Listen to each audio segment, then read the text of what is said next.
আসসালামু আলাইকুম। বেঙ্গলি রেসিপিতে সবাইকে শুভেচ্ছা।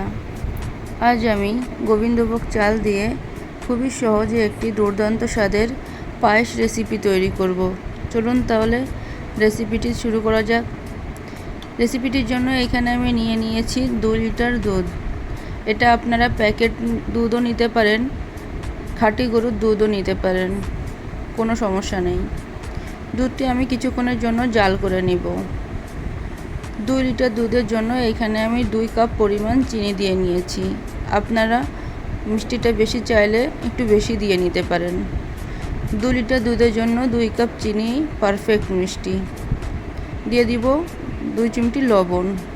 মনে রাখতে হবে এখানে লবণের পরিমাণ বেশি চলে গেলে পায়েসটি খেতে খুবই বাজে হবে। এজন্য আমি 2 লিটার দুধের জন্য 2 চিমটি লবণ নিয়েছি পায়েসের মিষ্টির ব্যালেন্সটি পারফেক্ট আনার জন্য। এখানে আমি 250 গ্রাম গোবিন্দভোগ চাল নিয়েছি। চালটি আমি সামান্য ভেঙে নিয়েছি। এইখানে বিভিন্ন ধরনের ড্রাই ফ্রুটের ব্যবহার করতে পারবেন। এখানে আমি নিয়েছি কাজু, বাদাম ছোট ছোট কুচি করে কেটে নিয়েছি। জাল করে রাখা দুধটিতে এখন আমি দিয়ে দিব 1/2 টিস্পুন এলাচি পাউডার। আপনারা চাইলে এখানে 4-5টি এলাচ, দারচিনি 2 টুকরা দিয়ে নিতে পারেন দুধের ভিতর। দুধটি জাল হয়ে গিয়েছে। এখন আমি আস্তে আস্তে ভেঙে রাখা গোবিন্দভোগ চালগুলো দিয়ে দেব। ধীরে ধীরে চালগুলো দিয়ে দুধের সঙ্গে আমি নাড়াচাড়া করে ভালোভাবে মিশিয়ে নিব। মনে রাখতে হবে একসঙ্গে সব চালগুলো একবারে দিয়ে দিলে চালটি দুধের ভিতর যেয়ে দলা বেঁধে যেতে পারে। এজন্য আমি ধীরে ধীরে চালগুলো দুধের সঙ্গে মিশিয়ে নিয়েছি। কিছুক্ষণ সময় নিয়ে মিডিয়াম জালে দুধটিকে জাল করতে হবে আর অনবরত নেড়ে দিতে হবে। এমন অবস্থাতে চুলার জালটি কম করে দিতে হবে আর আস্তে আস্তে ভালোভাবে অনবরত নেড়ে দিতে হবে। এই সময়টাতে খুব সাবধানে থাকতে হবে, না হলে নিচে পড়ে গেলে পায়েসটি খেতে স্বাদ হবে না, পায়েসটিতে পোড়া গন্ধ এসে যাবে। পায়েসের দুধটি কেমন ঘন হয়ে গিয়েছে, চালটি ফুটে উঠেছে। এখন আমি দিয়ে দেব এখানে কেটে রাখা কাজু বাদাম।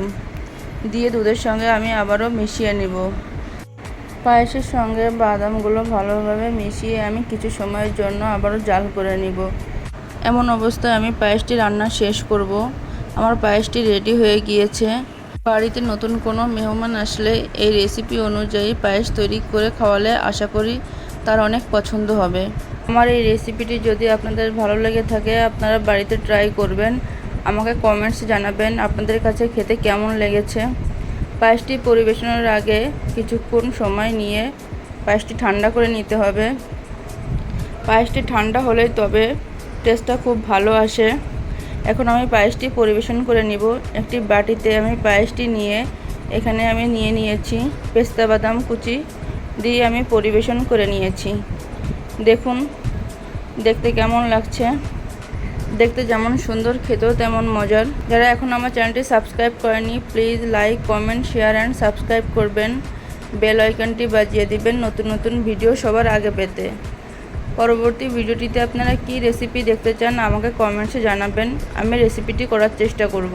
এমন নতুন নতুন রেসিপির ভিডিও পেতে বেঙ্গলি রেসিপি উইথ তামান্না চ্যানেলটির পাশেই থাকুন। আল্লাহ হাফেজ।